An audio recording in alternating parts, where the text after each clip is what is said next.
বিয়ের আগে তো কিছু পারতাম না করতে, মানে সকালে সবই তো মা করতো হাতে। আমাদের মেয়েদের আর কি বিয়ের আগে যা হয় কিছুই, এক গ্লাস জলও ভরে খাই না। তা যাই হোক, বিয়ের পরে অনেক কিছুই শিখেছি।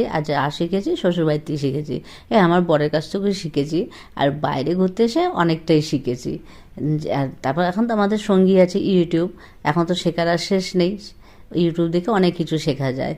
তা যাই হোক, তারপরে আমার ফ্যামিলি আছে, আমার দিদিরা আছে, দিদিদের কাছ থেকেও আমি অনেক কিছু জেনে জেনে নিই। এখনও পর্যন্ত রান্নাটা আমার একটু ভুল হয়, কারণ রান্নাবাড়ি করতে না আমি খুব একটা এক্সপার্ট নই, মানে আমার রান্নাটা খুব একটা বেশি ভালো লাগে না।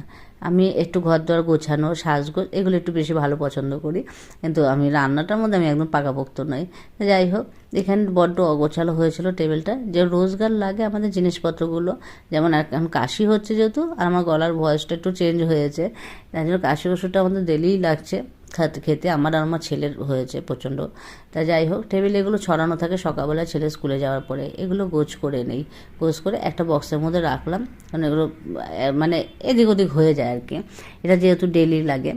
তা এটা করে তারপরে মাংসটা বসিয়ে দিয়ে এসেছি, তারপর অনেকটা কষানো হয়ে এসছে।